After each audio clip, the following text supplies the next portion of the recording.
Hey all, what's up? This is Six Path Weeb, your favorite corner of the anime multiverse. Welcome, or welcome back, to the channel. Today's fanfic spotlight: Naruko has ice in her veins, a twist in the shinobi world where emotions freeze, and power cuts deeper than ever. Quick disclaimer. Everything here is just for entertainment and anime-loving discussion. I don't own any of the footage, props to the original creators and copyright holders. Full respect. Alright fam, let's dive into this icy reimagining of the Hidden Leaf's coldest kunoichi. Let's get started. Under pressure, Naruko could have sworn the floor trembled and the walls let out quiet groans. She could almost imagine the barrier outside giving way as she huddled under her old bed, the sound of hurried footsteps flooding into her small apartment.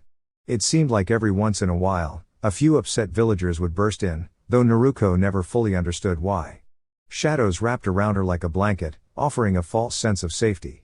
She held her knees close, trying to calm her shivers with each loud thud or raised voice. It was overwhelming. No words seemed to capture it quite right. The door burst open.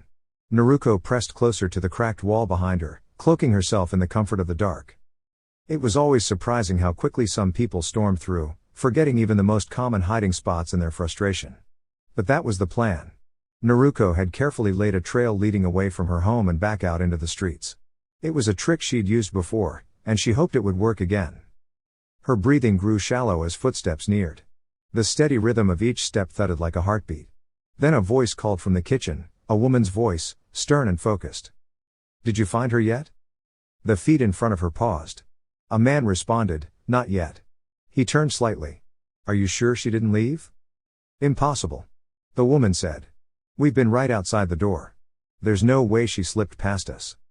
Naruko glanced around and made a decision. She triggered a small rope trap she'd set nearby. It was meant to create a diversion, and sure enough, a loud noise echoed from her bathroom. "Hey! Did you hear that?" the man called out, rushing toward the noise. Another set of footsteps followed. Naruko whispered softly, "Please let them fall for it. Please leave." She listened anxiously as the murmurs of the intruders drifted away. After a few tense minutes, the apartment grew quiet, just before the surface of the bathroom mirror shimmered, and her best friend appeared, stepping through as if walking through misty glass. "Naruko-chan, they're gone," she whispered. Naruko's blue eyes widened at the sight of her friend. Relief washed over her, though worry still clung tightly. She didn't know where Haku had gone earlier, and in her absence, Naruko's thoughts became a tangle of fear. Haku had only recently become part of her life, and already, Naruko couldn't bear the thought of being without her. "Shh," Haku soothed, pressing a gentle finger to Naruko's lips. "I never left." Sometimes it amazed Naruko how well Haku could understand her. "Where did you hide?" Naruko asked, her voice barely above a whisper. "I used my ice technique," Haku explained. "I stayed hidden inside the mirror. I'll tell you more later, alright Naruko-chan? Come here." Naruko gave a small nod. Haku reached under the bed and helped pull her out, then embraced her gently. Naruko squeezed her eyes shut and held onto her friend tightly, resting in the safety of Haku's arms and the quiet of the moment. "Promise me something," Naruko mumbled into her shoulder. "Yes?" Haku asked, her embrace growing warmer. "Please don't ever leave, Haku-chan." Naruko didn't need an answer, she already knew it in her heart. But sometimes, hearing it again helped. Haku chuckled softly. "I promise."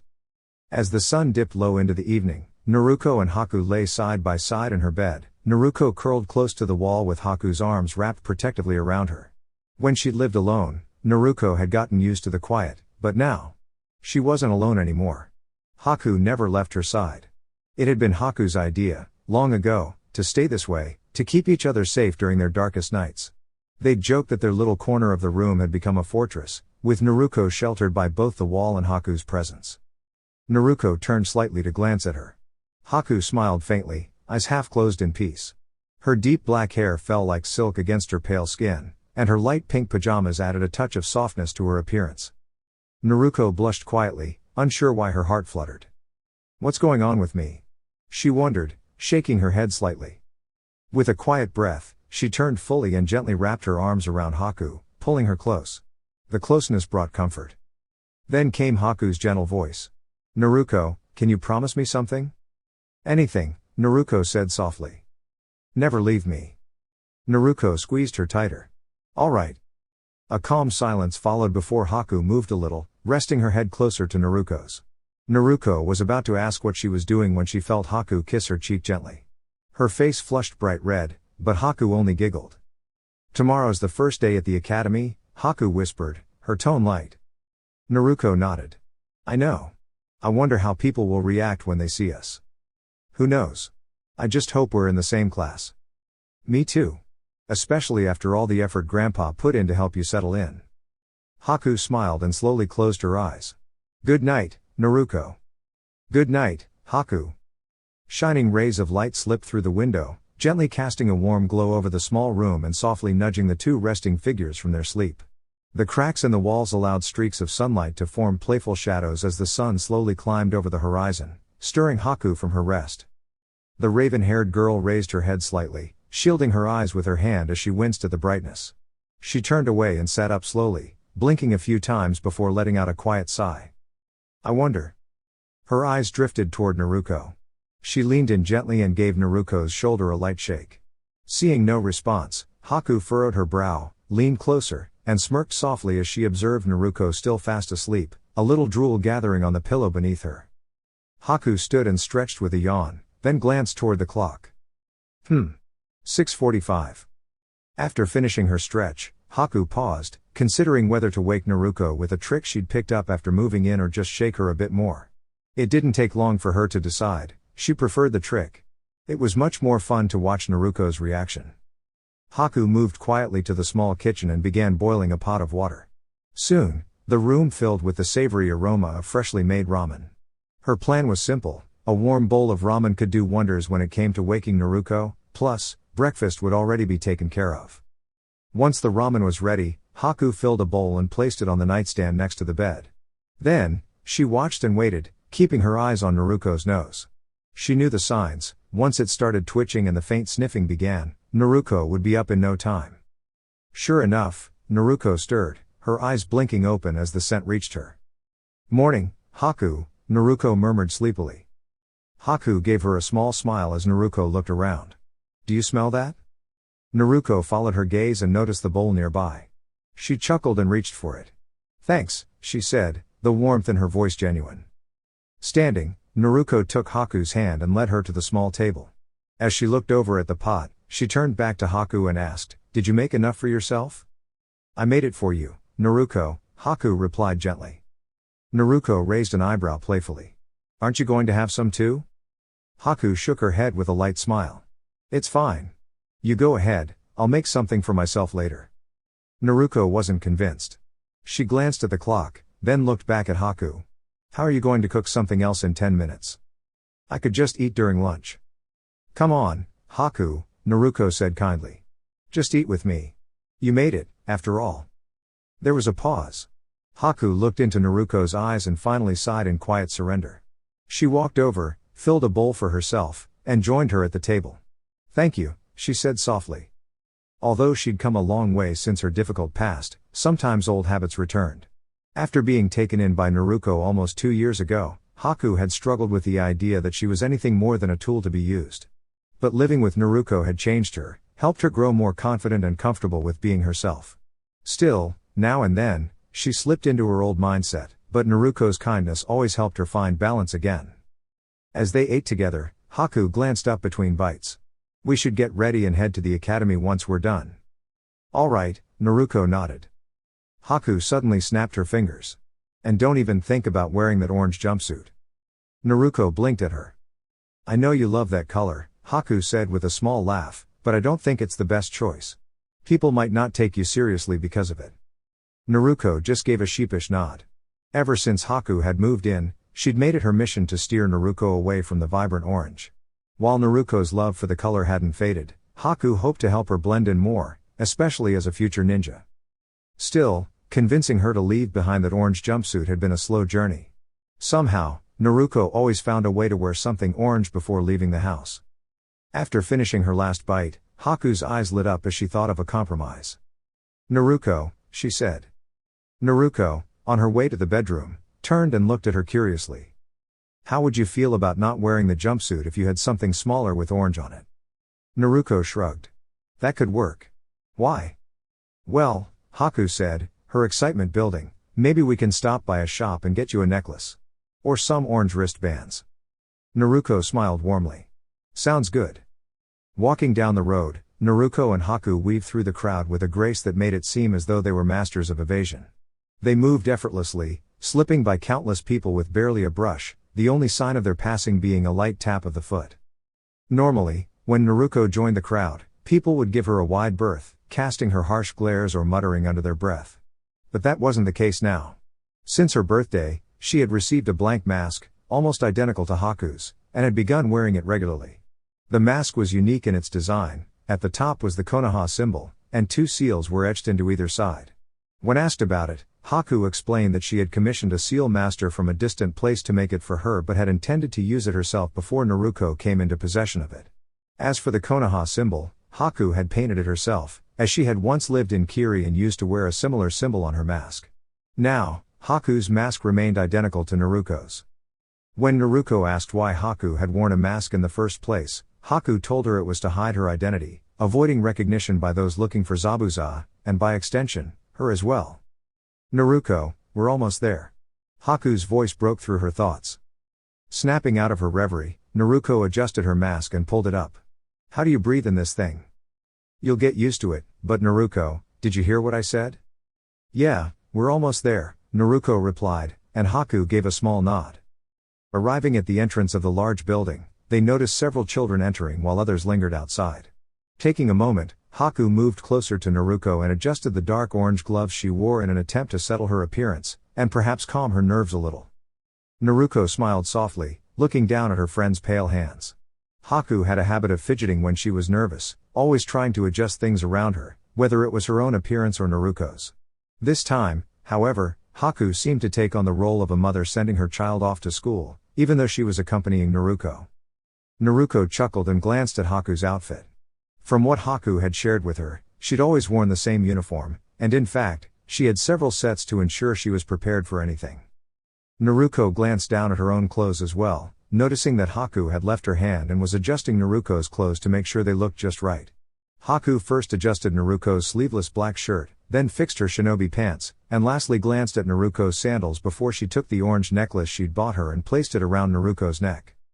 Thanks, Haku said, taking Naruko's hand gently. Naruko nodded, appreciating the gesture, as they were led inside to quickly find out where her Gigi had placed her in the class. Alright class, my name is Umino Iruka, and for the next 4 years, you will all be under my tutelage. Iruka's cheerful voice echoed in the classroom.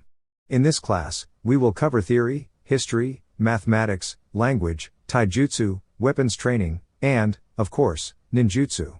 If you work hard, I promise you'll all become great shinobi and kunoichi. It was going to be a long 4 years, Naruko thought. She glanced to her right, where Haku sat beside her. She was grateful that Gigi had put them in the same class. It would have been lonely without her. A plus was that Iruka was the teacher. Naruko had known him since she was young and admired him like a brother. Haku raised her hand and pointed at Naruko, surprising her before gesturing toward the front. Naruko sighed, realizing she had gotten lost in thought again, and looked back at the front of the room. She recognized several children in passing: Tenten, Neji, Rock Lee, Kiba, Hinata, and Shikamaru. There were others she hadn't met yet, but she might get to know them soon. Across the room, she noticed one boy surrounded by several girls, who seemed to be fawning over him. He had a reputation, but Naruko didn't know his name and wasn't particularly interested. The day passed quickly, mostly consisting of introductions and an outline of the course ahead. As Iruka had promised, the next day would be focused on building relationships and teamwork. At lunch, things went by even faster.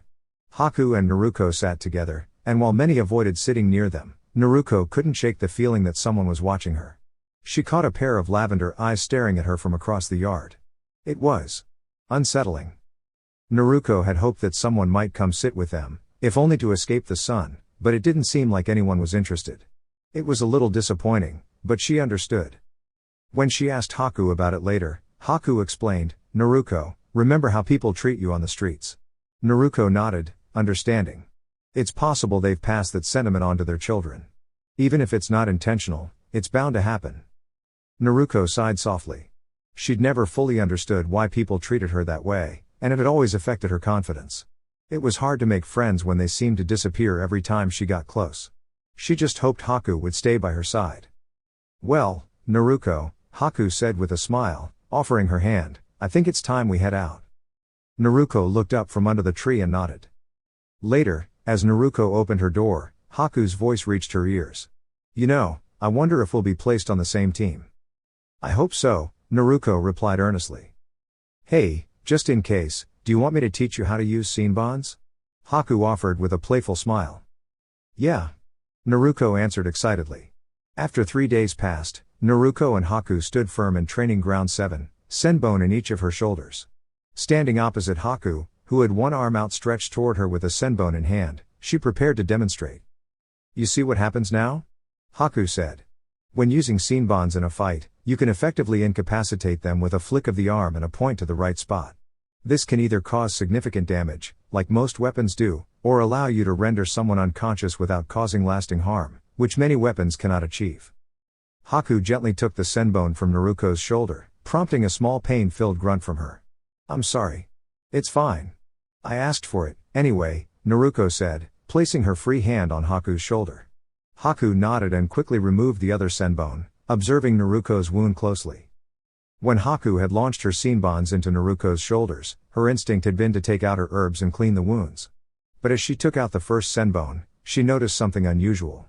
The punctured flesh began to knit itself together, faintly glowing with a red hue. She could even hear it sizzle when she focused.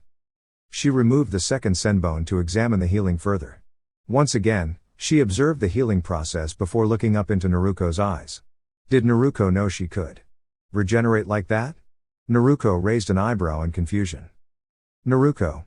Their eyes met. "You know you heal quickly, right?" Haku asked. "Yeah. One time I got a cut on my arm and it healed in under a minute," Naruko said, scratching her head. "I asked Gigi about it, but all he said was that I was special or something. He had one of his medics from Onbu check me out just in case, though." Haku's eyes widened. "What did the Onbu say?" "She said I heal really fast, but didn't go into much detail," Naruko shrugged. "I'm just glad I have it." Haku's mind raced with possibilities. If the Onbu's words were true, then Naruko's condition could open up many options. "Hey, Haku, can we start again? I want to try throwing one too," Naruko said, eager to continue.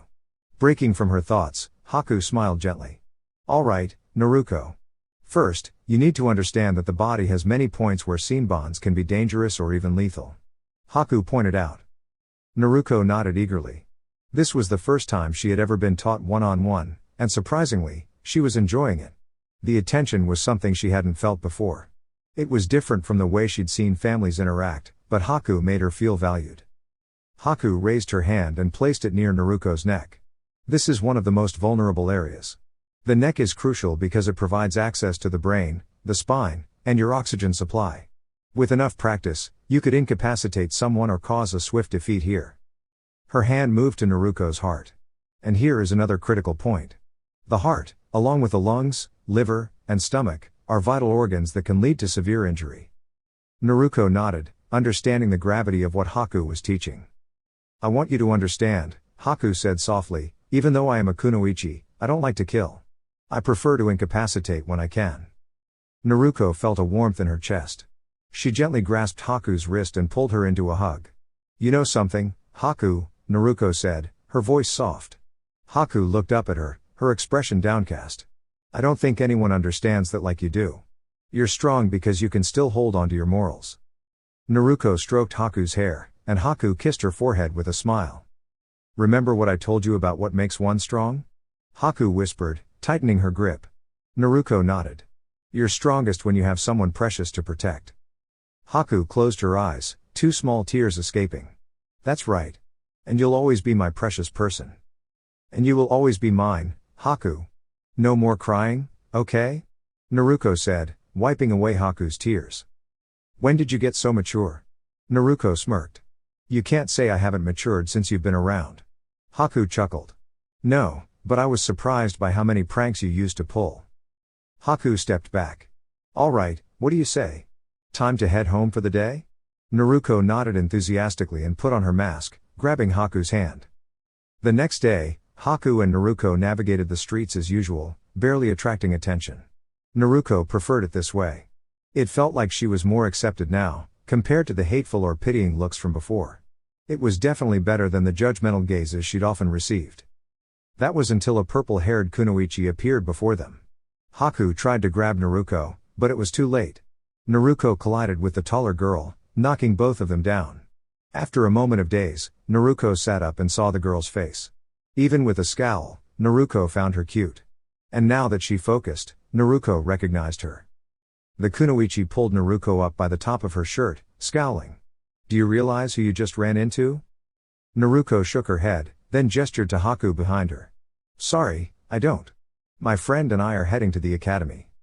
The kunoichi seemed to relax a little, releasing Naruko, who stumbled into Haku's arms. "I hope you two know you just ran into Mitarashi Anko, snake mistress of Konoha," Anko declared proudly, rubbing her hands down her sides. Naruko remembered her now. She'd met Anko the previous year. She turned to Haku, whispering, "I remember her now. She's the one we found last year in that alley, Haku. You know, the one who stayed with us for 6 months." Haku nodded softly, recalling the memory. "Do you think we should tell her?" Naruko asked quietly. Haku nodded. By now, Anko had noticed their whispering and was growing frustrated. "What are you two whispering about?" she asked. "Anko," Haku said, smiling as she raised her hands to reveal their faces with welcoming smiles. Anko's eyes widened in recognition. "Naruko? Haku?" Anko whispered in disbelief. The two nodded. Then, Anko pulled them both into a tight hug. A few months ago, after Naruko had taken in Haku, they had found Anko in an alley during a thunderstorm. She had been in a terrible state, drinking to cope with her past. Naruko and Haku had taken her in, offering her kindness when others had turned their backs on her. Anko smiled down at the two in her arms. "You two saved my life," she whispered softly, petting their heads. "If it weren't for you, I wouldn't be here today." After the hug, Anko stood tall. "All right, guys," she said. As they prepared to leave, a bell rang, and Haku sighed. "Sorry, Anko, but we have to go. We're late for the academy." Naruko grabbed Haku's hand, and they put their masks back on, preparing to leave. Just as they reached the entrance, Anko stopped them, gently placing a hand on each of their shoulders. She led them through the halls, eventually arriving at their classroom. When Anko opened the door, she put on her mask and scowled at the class. "Don't punish these two for being late. I held them up." Iruka nodded quickly, and Naruko and Haku walked to their seats. Anko gave them one last hug before leaving. As Anko stepped outside the academy, she found a picture in her palm. It was from a day they spent celebrating her birthday, full of joy and laughter. She looked up at the sky with a soft smile. "Thanks, Naruko," Anko whispered. "Hey, Haku," Naruko said softly. "Thanks for teaching me that trick." Haku raised an eyebrow. "Which trick?" "You remember when you taught me how to hide a senbon and bring it up for combat?" Naruko grinned. Haku gasped in realization. "Naruko, what did you give Anko?" Naruko smiled knowingly. "Just a picture." Years had passed since Naruko had given Anko that little surprise, and during that time, Naruko had gained a few allies, along with Haku. First, there was a girl named Tenten. She was the most spirited of them all, and after an embarrassing incident, Naruko had learned why the brown-haired girl had such a love for weapons. After their first year at the academy and her subsequent joining, Tenten had apparently been observing the two from afar and had assessed them appropriately. After talking with them under the shade of Naruko and Haku's favorite tree in the clearing nearest the school, she began to join them every day.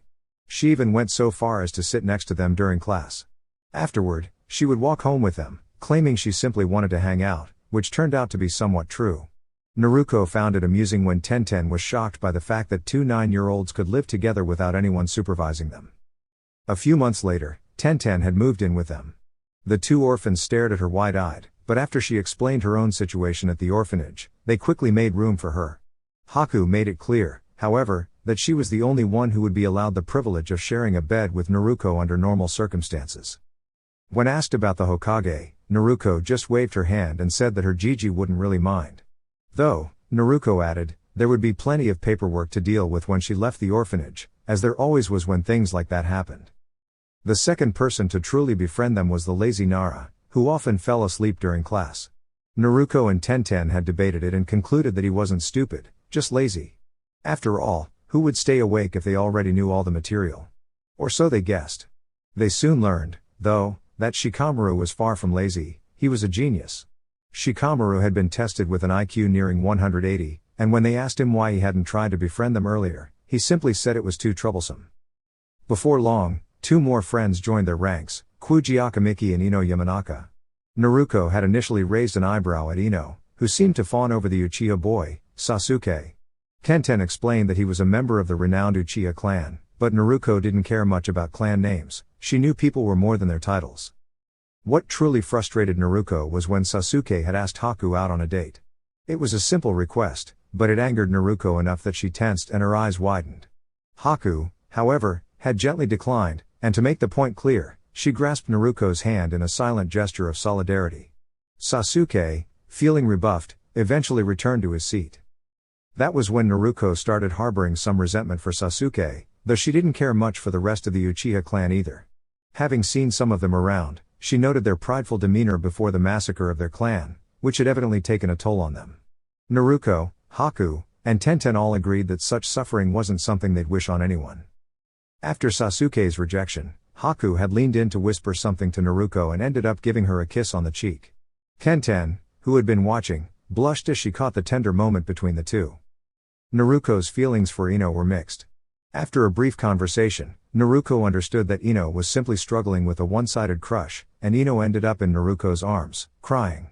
Naruko didn't think Ino was a bad person, she just needed a true friend. Kuji was easy to understand. He had often been seen following Shikamaru around, so it wasn't surprising when he joined their group.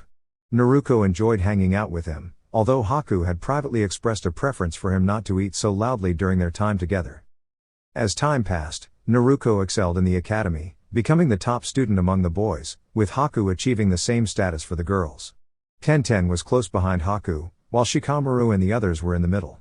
Naruko often wondered why Shikamaru performed so poorly in exams, but it quickly became apparent that his frequent naps during the tests weren't helping his scores. When it came to combat training, however, they all thrived. Every day after school, Naruko would gather those willing to train at the abandoned training ground 7. Naruko developed a keen interest in Haku's scene bonds and learned to use them with precision, even mimicking Haku's ability to render someone unconscious with a well-placed needle. Tenten became adept at using various weapons and fuinjutsu, developing her own unique style. The others focused on mastering their family jutsu. What truly set them apart from others, though, was their shared use of white masks adorned with the Konoha symbol. When the group asked Naruko and Haku about them, they explained the practical benefits of wearing them among hostile people. The group, much to Naruko's surprise, requested their own masks as well, leading to a shared bond symbolized by their masks. "All right everyone, settle down," Iruka called, waving his arms to get their attention. "Hey Naruko," Shikamaru asked, turning to face her from the seat ahead. "What kind of sensei do you think we're going to get?" Naruko shrugged, honestly unsure. Haku, sitting beside her, whispered softly, "Do you think Anko will become our sensei, Naruko?" Naruko smiled warmly and pulled Haku into a firm hug, pressing a kiss to her forehead. "Maybe." Haku beamed with a bright smile, cheeks flushed. "Hey Naruko." Kuji called out, eager. "Do you think any of us will be on the same team?" "Probably," Naruko replied, nodding thoughtfully. "Kuji, your parents are part of the famed Ino Shikacho trio, right? They'll likely want to recreate that group. It just makes sense." "Oh." Kuji nodded, considering her words. Naruko stretched back in her seat, her usual confident smile appearing. "No worries. Regardless of our senseis, we'll still train together.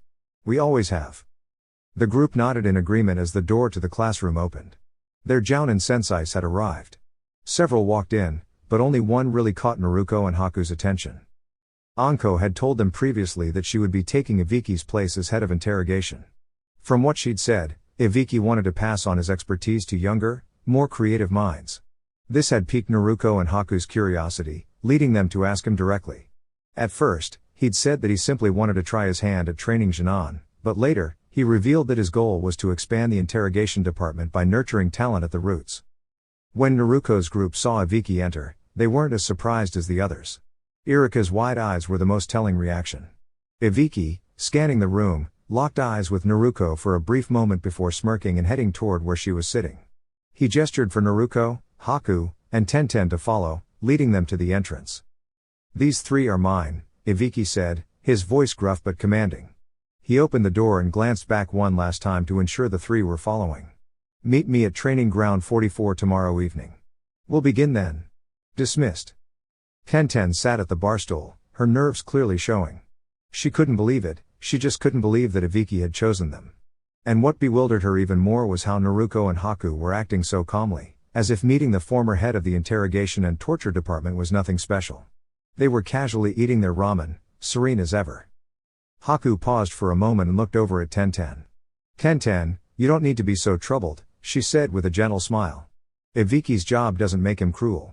He's a professional. Besides, we've met him before, remember? Tenten nodded slowly, her worry beginning to subside. Haku was right, Ibiki had always treated them with respect, and they had no reason to believe he would act differently now. Naruko, sensing Tenten's lingering nerves, smiled and nudged her. You know, we've got each other's backs. No matter what. The three of them continued their meal, comforted by the bond they shared, and soon they were ready to head out. As they left, Naruko gave a final wave to Ayame and Tuchi, who called after them, "Take care, Naruko-kun." Naruko smiled widely and waved back, feeling truly at home with the family they had created together. All right, we're going to introduce ourselves. State your likes, dislikes, hobbies, and dreams for the future. Ibiki pointed to Naruko. You go first, Naruko. All right. I like Haku, Tenten, and all of my other precious people. I especially like ramen. Haku pinched the bridge of her nose and shook her head. I dislike people who don't try to understand things they don't know and remain blissfully blind. My hobbies are practicing my senbon skills with Haku and gardening. She scratched the back of her head in thought before saying, my hopes for the future. I want to become a great shinobi one day and start a family. Ibiki nodded, he'd expected that. Her being visited by the young blonde only helped his opinion and observation of her, never mind what she contained. Next, he pointed to Haku who stood and bowed shortly. All right, Haku. You're next, Ibiki said shortly. The girl nodded. My likes are Naruko and all her precious people. I dislike killing. Ibiki raised his brow. My hobby is also gardening and training with Naruko. Haku looked to the sky and clenched her fists.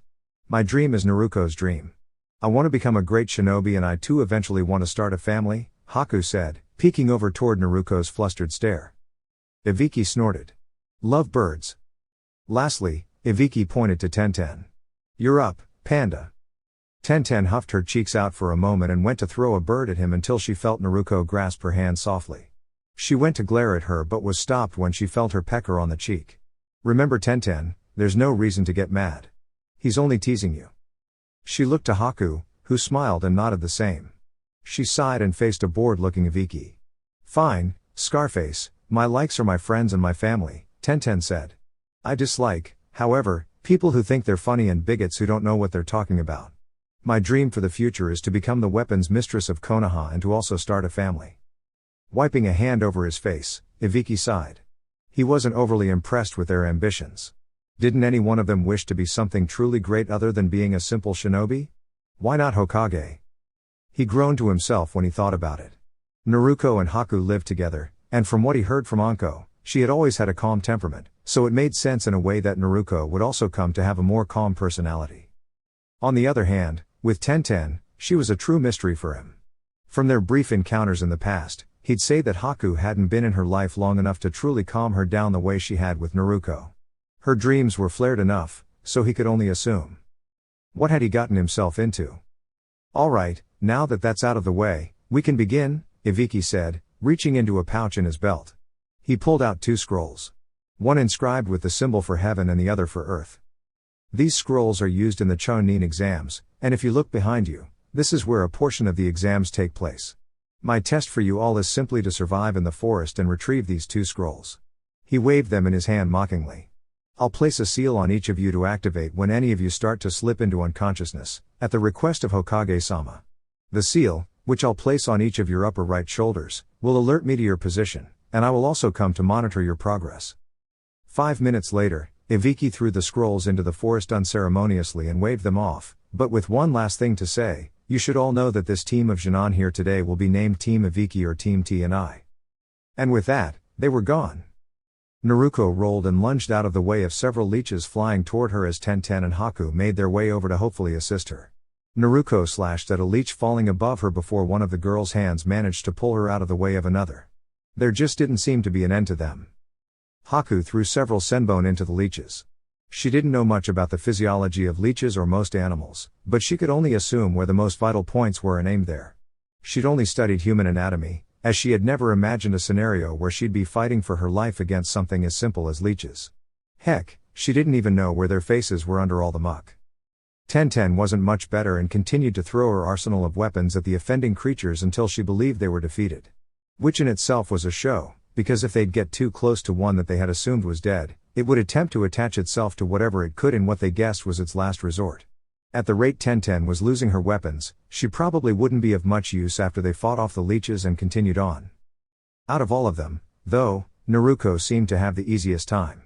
Her style of fighting was that of a brawler, and because of that, her approach to battle, aside from using the senbons, was simply coming up with creative ways to take down an opponent without hurting herself too badly in the process. It was how she was capable of taking on Sasuke's own reactive type of taijutsu back in the academy whenever they would spar against each other. For Naruko, it meant using the environment around her to its full potential, from breaking off a branch to kicking a rock in order to fend off the creatures around them. Finally having enough, Haku decided to use her Hyoton abilities to protect them as she summoned mirrors made of ice all around them into a dome, blocking the leeches out. Ibiki sat a distance away on the limb of a tree and watched the fight between his soon-to-be students and the leeches. To say he was fairly surprised would be an understatement.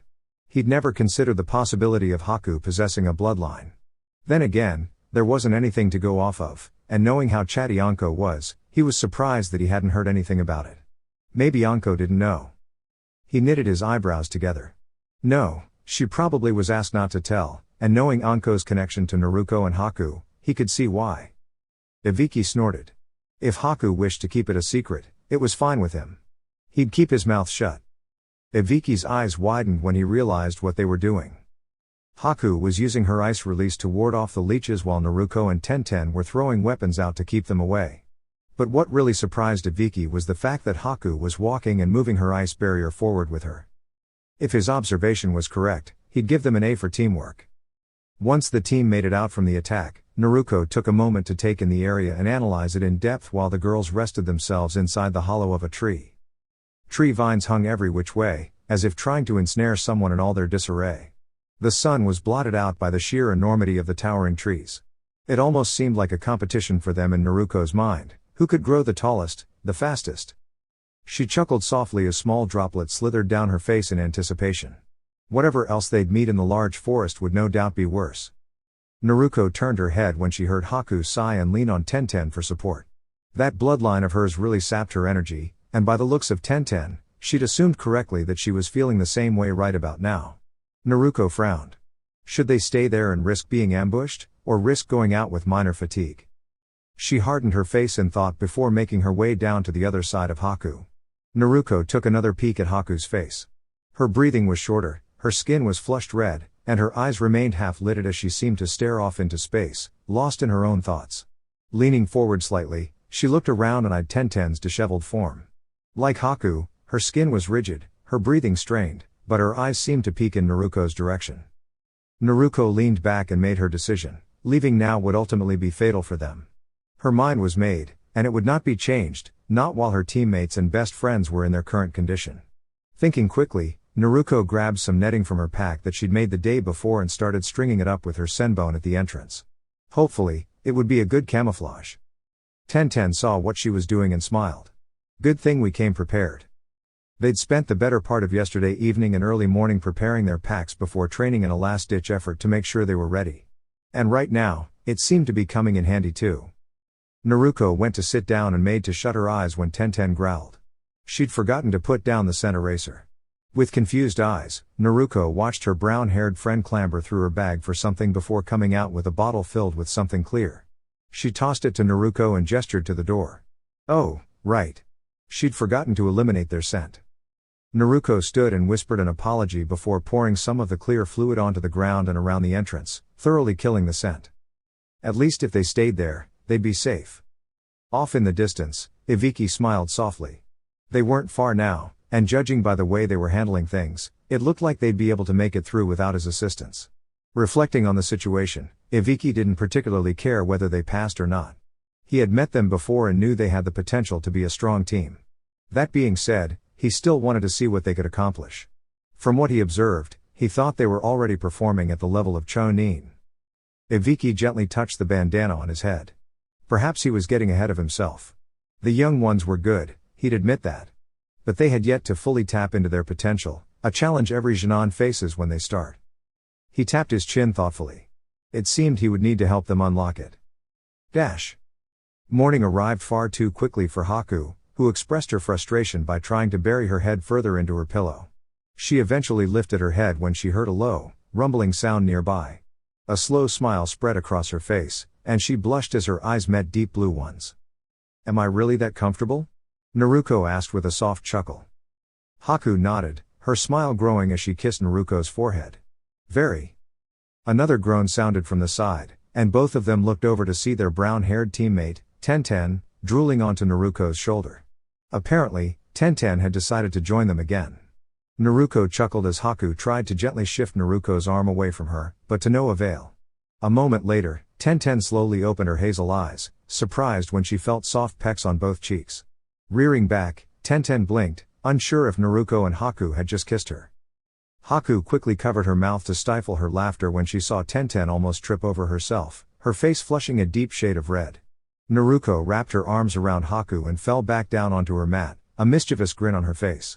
She kissed Haku on the nose and said with a playful tone, "Remember, you two, we only do this within our family, all right?" Haku smiled warmly and nodded before leaning in to rest her forehead against Naruko's. Naruko reached out and gently took Tenten's arm, silently asking for her to join in. After a brief moment of hesitation, Tenten nodded and settled closer. "Only within the family," Tenten said softly, smiling. They had found the first scroll. 2 hours later, after waking up, the seals on their necks burned slightly as they drew nearer. Only when Tenten accidentally pressed it to her neck did the pain stop, causing all three of them to grumble. Naruko shook her head in mock embarrassment, saying she should have known she'd do that, knowing how tricky their sensei could be. Haku and Tenten agreed shortly after, and they continued on. Each of them had different thoughts on why Ibiki had done it, but in the end, they kept them to themselves. There was no need to anger their sensei and worsen their training, especially after they gathered both scrolls. Now, they were searching blindly, hoping to stumble upon the last scroll before dusk. Their initial plan of following where Ibiki threw it was out since they had already found the first scroll. They had long since lost their sense of direction between night and day and the distance they had traveled. Haku did wonder why Chinans had such trouble with the grounds. Aside from the more dangerous things in the forest, it was quite scenic when someone took the time to stop and appreciate everything. She had followed Naruko's example that morning, as Naruko had insisted, and she had to agree it was rather peaceful. She'd ask Naruko about it later. Running fast through the trees, they used their chakra to enhance their speed, hoping to find the scroll faster. Each leap was a gamble as they bounded from tree to tree, trying to avoid falling because of the slippery moss below. With Naruko leading the way, her job was to look every which way to anticipate any signs of danger or that familiar stinging pain. Tenten ran in the back, focusing on her hearing, scanning from side to side in case anything came from behind. Over time, they could faintly feel a light pain where the seal was. But more often than not, whenever the pain started to intensify, it would suddenly disappear. After an hour of chasing that pain, they concluded that someone was moving it. Not something, a creature or animal, couldn't move that fast and disappear so frustratingly when they got close. Surely, it had to be something else. But what would purposely move a scroll with the symbol of heaven on it? After a moment of thought, they all slapped the tops of their masks in realization. Ibiki. Tenten swore under her breath as they moved forward, but she was calmed slightly by the warning look Naruko gave her. They needed to be silent if they were going to catch him. However, after more than 2 hours of non-stop running and sweating, the trio stopped to catch their breaths inside a cave they had found. "I'm so tired of this." Tenten exhaled, furrowing her brows in frustration. Naruko waved her hand dismissively. "There's no need to be upset.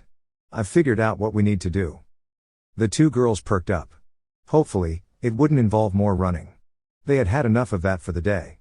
Naruko gestured to the ground, signaling the girls to kneel down as she nodded. "For now, we can rest," Naruko explained. Tenten was about to reply when Naruko quickly interjected, knowing what Tenten would say, "If it takes us another night, it takes us another night. Ibiki-sensei never set a time limit for us, Naruko said, however, that's not my plan. Haku and Tenten both nodded and sat against the wall, waiting. Good, now my plan is to simply go back to the entrance and wait for him there, Naruko explained casually. Tenten removed her mask, showing her annoyance. Everything was catching up with her, and fatigue had set in. Naruko, that's a terrible idea. Why quit now? You just said there was no time limit. Naruko nodded. Then why? Tenten threw her arms up in the air, her exhaustion clear. It's because when we get there, all we have to do is wait for him, Naruko chuckled at their baffled expressions. The goal was to get the scrolls, and he knows we can't keep up with him. It doesn't make sense to outrun him, so why not play with his head? We could give him the impression that we're quitting and set traps for him as he comes back. Haku nodded. It might just work. Though Tenten frowned thoughtfully, hand under her chin. I don't think Ibiki-sensei would fall for something like that. He's smart, even if he can be a pain, Tenten pointed out. Naruko just smiled, pulling the two up as she walked out. Then we'll just have to be smarter, right? 4 hours later, Ibiki stopped feeling their presence in the area. Usually, the scroll would alert him of their approach as soon as they came into range. But now, it was silent. They had disappeared. He grimaced. It wouldn't be good if they simply gave up.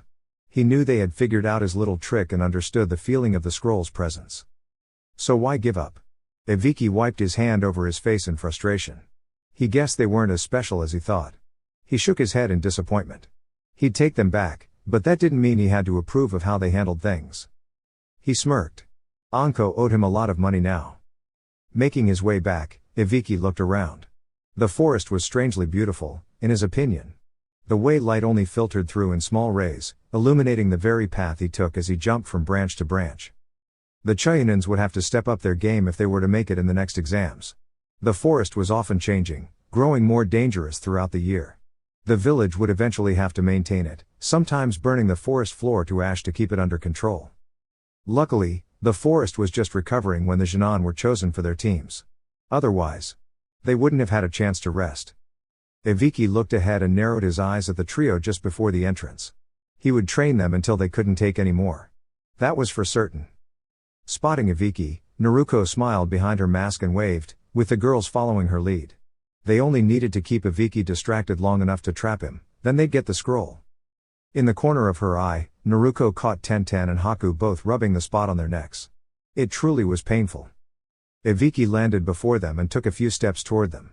From the looks of it, he wasn't pleased. You do know, his eyes widened at a familiar sound coming from nearby. It sounded like something was, under some leaves around his feet, a lasso constricted around him. He quickly looked down. Those little. That was all he could muster before his legs were ripped out from under him. His body flew into the air as he felt something cold against his arms and neck. As his body fell slack and blood rushed to his head, he tried to focus on what was happening. Ibiki's eyes hardened, and Naruko smirked, all the while setting her arm back down. Tenten took the pleasure of searching Ibiki, and Haku stood with 4 senbon at the ready. They couldn't be too careful with Ibiki. They all flinched, though, when Ibiki started laughing, causing his face to redden further. Wow, is this what you all planned? Ibiki gasped. Guess I must be getting rusty if a bunch of Jinan caught me. Tenten removed the scroll, pressing it to her neck once the correct pouch was found. She sighed in relief before tossing it to Naruko and Haku, who pressed it to themselves just as quickly. Yeah, well, we got tired of chasing you and realized we wouldn't have been able to catch up anyway, Naruko said, finally. Haku continued, so Naruko's plan was to use this as an excuse for us to make it back to the entrance, where we came up with this. Tenten nodded proudly, her exhausted frame shaking with excitement. They'd done it. They had passed. Haku smiled faintly behind her mask and leaned into Naruko's shoulder. Seeing this, Tenten mimicked Haku and leaned into Naruko's other side. What could they say? They were tired. Naruko blushed discreetly, attempting to put on her mask, while Haku simply shook her head, amused. Tenten just stared at Ibiki, a grin slowly forming on her face. If you're all done prancing around, I'd like to get down, Ibiki scowled. Opening her mouth, Tenten was about to retort when she felt Naruko wrap her arm around her waist, silencing her before she could say anything. Not one to be left out, Haku wrapped her arm around Naruko's. Lately, things had been a little off between them. Haku would have to figure that out soon. Walking forward, Naruko cut Ibiki down as Haku and Tenten each prepared their senbon. Tenten chuckled slightly at their teacher's grunts of pain. Haku wasn't much better, silently chuckling as she bit her lower lip. She wasn't one to cause harm without cause, but maybe just this once, she could enjoy being a bit of a trickster with a trickster. Once Iviki stood, now fully mobile again, he grinned. He hadn't expected it, and he'd paid the price. As he made his way silently toward the gate, he swore to himself about something rusty. Noticing something, Haku stopped and softly called out to Iviki. When she got his attention, she walked up to him, with Naruko and Tenten calmly following. "When do you want us to meet for training, Iviki-sensei?" Haku asked. Iviki rubbed his head. He had almost forgotten about that. "I think we'll be training at ground number 7 tomorrow." He cracked his knuckles, "and be ready because it's going to be intense." Haku went to ask something else, but before she could, Iviki interjected. "I know what you're going to ask. I'm not going to tell you. It's a surprise." The trio frowned in unison, their grips on Naruko tightening. If there was one thing they hated most, it was being unprepared. And if they followed Iviki's instructions, they would be walking into something with no idea what was going to happen. That wasn't good. "Bring all your equipment and scrolls," Iviki said, surprising them. "We'll need them to see what you have, so we can figure out who needs what more of, and then." His eyes gleamed. "Hell begins." Naruko collapsed. The training had been extremely intense. Haku and Tenten quickly sat beside her, supporting her by wrapping their arms around her shoulders to help keep her upright. "You know, I honestly thought Iviki-sensei would take it easy on us for our first day," Tenten said with a light chuckle. "I agree," Naruko replied, breathing heavily. "But compared to other Genin, I think sensei sees us in a different light." She paused for a moment. "Remember when Kakashi-sensei's team came here?" Naruko nodded, remembering clearly. Kakashi and his team, Sasuke, Sakura, and a quiet kid named Itsuki, had come to the same training ground. They had calmly demanded that their sensei find another place to train. Iviki, however, had smirked and pointed at Naruko, saying, "You'll have to beat my Genin first." Iviki was the type of person who loved making bets, but unlike others, he would never make a bet unless he was sure he would win. That was just how he played. Kakashi had observed the situation carefully, studying Iviki's team and considering his options. Naruko could only assume that Kakashi was skilled but perhaps a bit of a closet pervert, as he often struggled to make eye contact with Anko. But Anko had always been there to offer her advice, so Naruko didn't mind asking her about it later. "You're on, Iviki-san. How do you want to proceed?" Kakashi asked, his voice calm yet serious. "I'm fine with anything," Iviki replied confidently, "because no matter what your Genin do, they'll never win." Kakashi sighed, "Fine. Let's have Sasuke and Naruko face off, and the other two can have a double duel." Iviki smirked, agreeing to the plan with a nod. Kakashi silently observed his team. He had read their files during the team selection process, and while his initial assumptions had shifted, he couldn't help but notice how unique each of his Genin was. Sasuke was a difficult one to deal with, as he lacked humility, but Kakashi hoped to teach him that lesson. Sakura, though a fan of Sasuke, was highly skilled academically and could be quite sharp. As for Itsuki, he was quiet but had great potential with weapons and genjutsu. His main issue was his communication skills, but that was something Kakashi hoped to address. Despite their rocky performance during their test, Kakashi couldn't afford to fail them. The council had made it clear that such a move would not be tolerated, and their interference in his daily life would be constant if he didn't comply. His plan was simple: show his team the importance of teamwork, while teaching Sasuke the value of humility. He had no doubts that Naruko would be a crucial part of that lesson, as she had shown time and again that she had both strength and a deep sense of loyalty to her friends. Kakashi turned his attention to Sasuke, recalling their earlier conversation about Naruko. Sasuke had claimed to hold back during their sparring sessions in the academy, but Kakashi was unconvinced. Every time, it seemed to him that Sasuke had never truly held back against Naruko. "Sasuke, you will need to give it your all if you want to win against Naruko," Kakashi said seriously. Sasuke growled in response, "I'm not going to try my hardest against her." Kakashi's tone hardened. "Sasuke, if you don't take this seriously, Naruko will beat you. She's proven she can do it before, and from what Iviki mentioned to me, she's more than capable of doing it again." Sasuke just scowled but remained silent. Iviki, sensing the tension, interjected, "If you two are done talking, let's get started." Kakashi nodded, signaling for his team to prepare. Naruko and her teammates took their positions, adjusting their gear. Naruko carefully ensured her needles were properly hidden in her clothing, while the others readied their weapons and seals. When the signal was given, the match began in earnest. Haku quickly took down Itsuki with a well-placed kick, and Tenten swiftly incapacitated Sakura. Naruko, however, was more focused on Sasuke, determined to prove herself. Despite Sasuke's attempts to evade her strikes, Naruko was relentless. She moved quickly, using her training to her advantage. It wasn't long before Sasuke made the mistake of letting his guard down, and Naruko was able to subdue him with precision. Pinned under her knee, Sasuke was helpless as Naruko held him in place with senbon needles, her victory clear. Haku and Tenten shared a quiet, satisfied smile beneath their masks. Naruko had wanted to beat Sasuke for a long time, and this was the perfect opportunity. Her feelings towards him were complicated, but after everything he had done, this victory felt deserved. Iviki's voice cut through the silence. "Well, looks like my Jinan won, Kakashi," he said with a smug grin. "Now, get out." But then, Iviki's tone shifted. "All right, back to training," he added with a playful yet menacing smile. Tenten spoke up, her voice light, "You know something? It feels good to be acknowledged." The three of them nodded in agreement, their spirits lifted by the day's success. As they began to leave, Haku paused and looked back at their sensei, who seemed to be in a contemplative mood. "Sensei," Haku called, "when should we be back for training tomorrow?" Iviki shrugged, breaking his thoughts. "We'll skip tomorrow. You all did well today," he said. "But remember, if you don't keep up the effort, we won't have these breaks again." He added with a sly smile, though his words were serious. The three nodded quickly, eager to take a break and enjoy the rest of the day. Naruko walked alongside Tenten and Haku as they made their way through the shopping district. The streets were mostly empty, save for a few shinobi who recognized them beneath their masks. They kept their identities a secret, as ordered by their sensei. Ever since some of Hiruzen's Jinan had started wearing masks, rumors had spread. One of the most concerning rumors involved a shinobi trying to expose their identities. Naruko had a deep respect for the anonymity the masks provided, and she knew it was a bond of trust between her and her friends.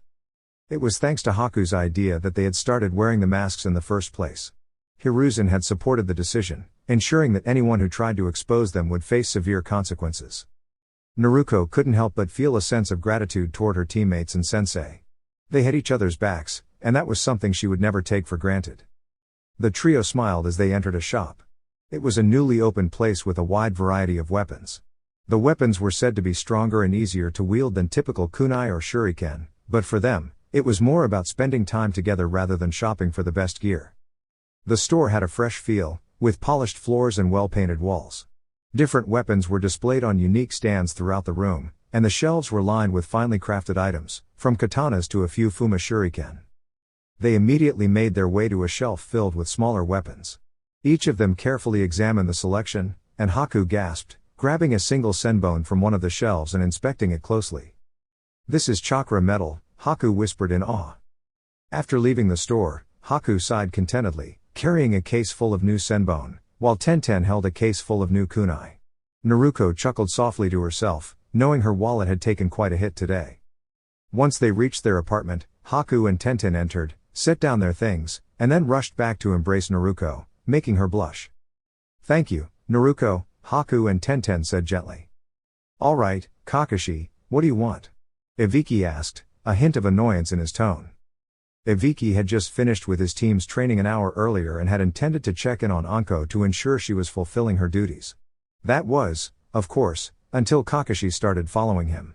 At first, Iviki had hoped Kakashi would leave on his own, but his presence was becoming increasingly difficult to ignore. Iviki turned in various directions, hoping Kakashi would lose interest and go away, but his efforts were in vain. Finally, he decided he'd had enough. Kakashi appeared behind him, walking alongside him with a calm stride. Iviki gave him a long, silent glare, silently repeating his question. Instead of answering, Kakashi looked ahead and quietly whispered, "Not out here." Iviki furrowed his brow and nodded. With a hand sign, he shunshined them both into his old office, Kakashi's hand firmly resting on his shoulder. Anko's eyes narrowed when she saw Iviki standing in front of her desk, and before she could speak, Kakashi emerged from behind him. She raised an eyebrow, clearly unimpressed. "Need I ask?" "No, but I need you to leave," Iviki replied bluntly. "Why?" Anko asked, clearly confused.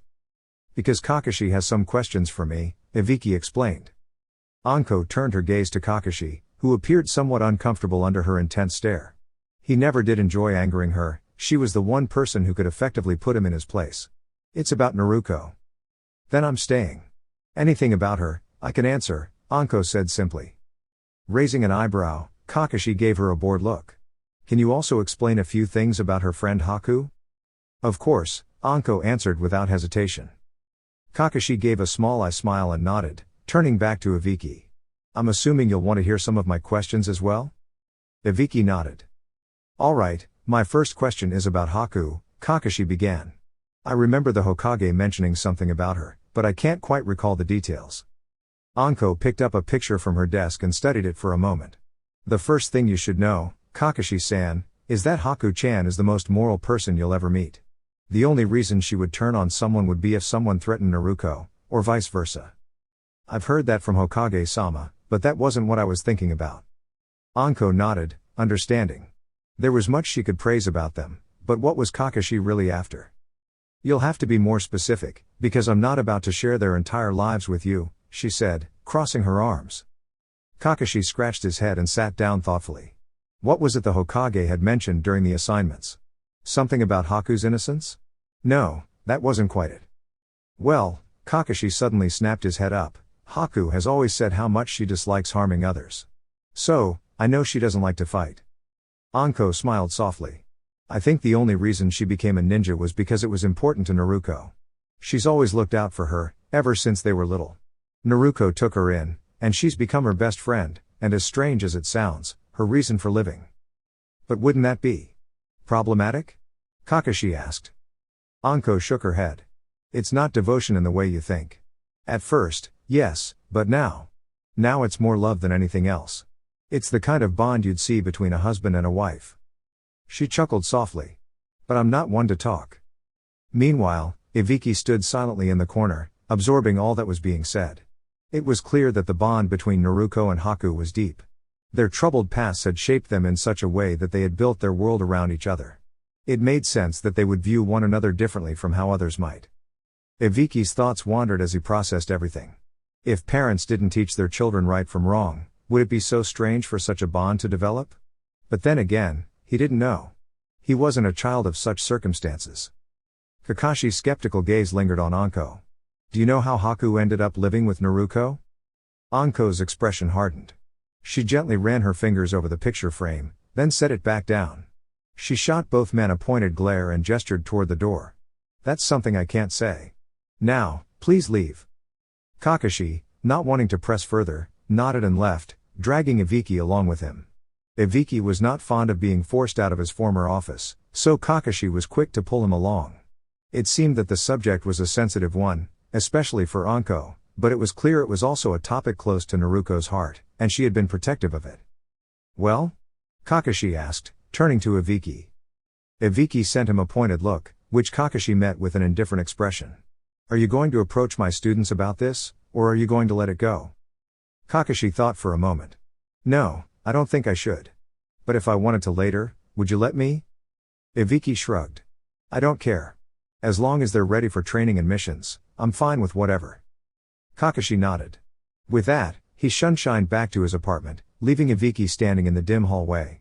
The moonlight cast long shadows, and a small smile tugged at Ibiki's lips. If things continued as they were, life was about to get even more interesting. Under the bright sun, Naruko and Tenten made their way through the bustling streets, heading toward a drugstore. The previous night, as the trio prepared to rest, Haku had started coughing uncontrollably.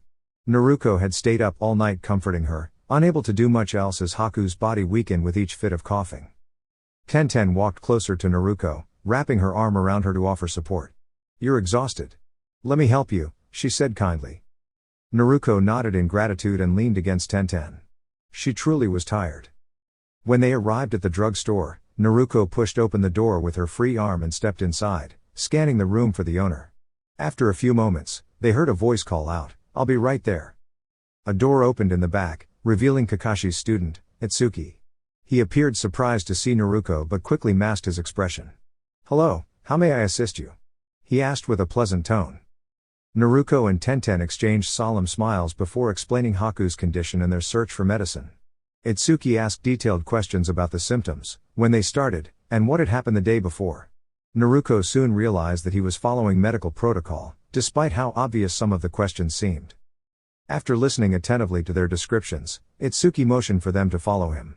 With quick fingers, he searched through the shelves and, after a few moments, pulled out the necessary medicine.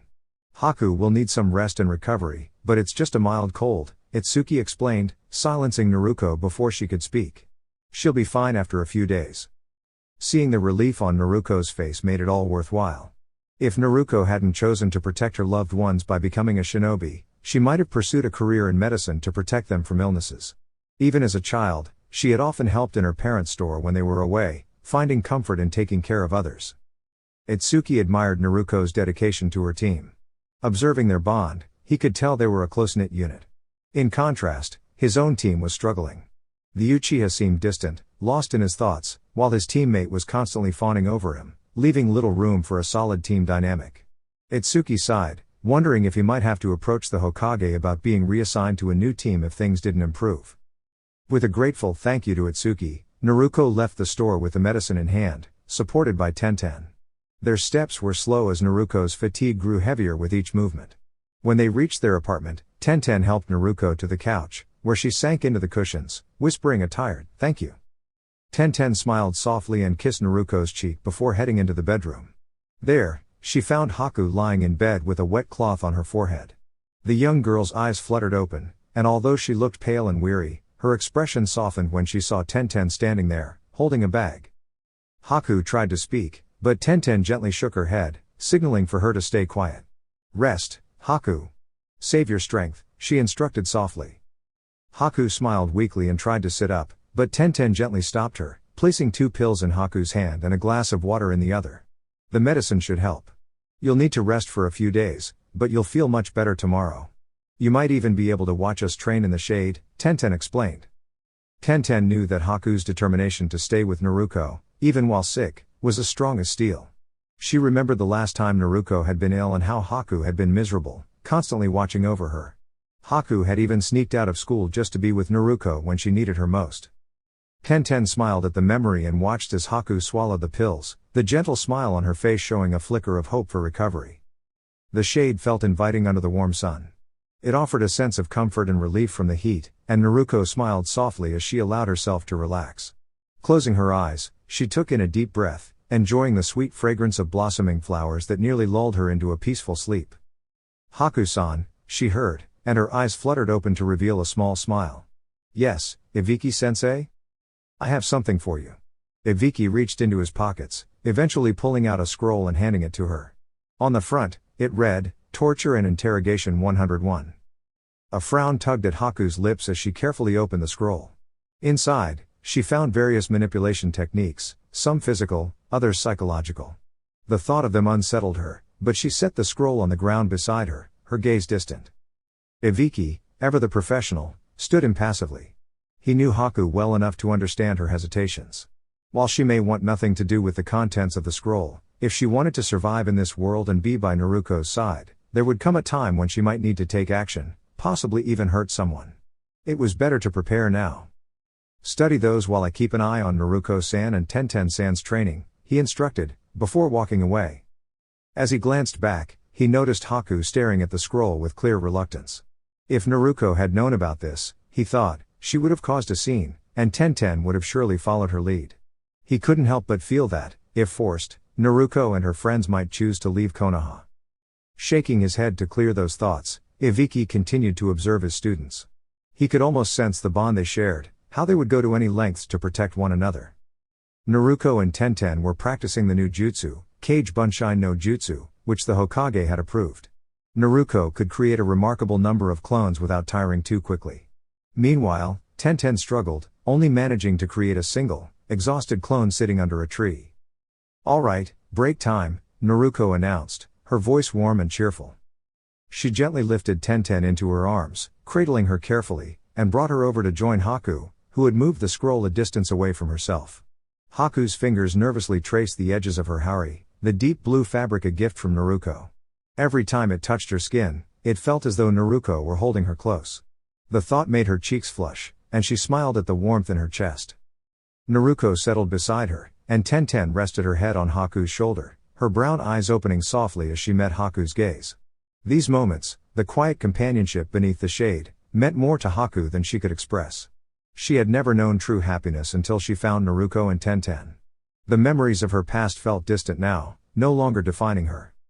Closing her eyes, Haku pulled her friends closer, savoring the sense of peace that surrounded them. She reflected on how fate had brought her to Naruko, and how, if things had gone differently, she might have still been lost in the past, following the wrong path. She smiled softly, knowing that their bond was meant to be. An hour later, the three of them had fallen asleep under the shade, the soft rustling of leaves the only sound in the quiet clearing. Ibiki approached, watching them with a mixture of pride and curiosity.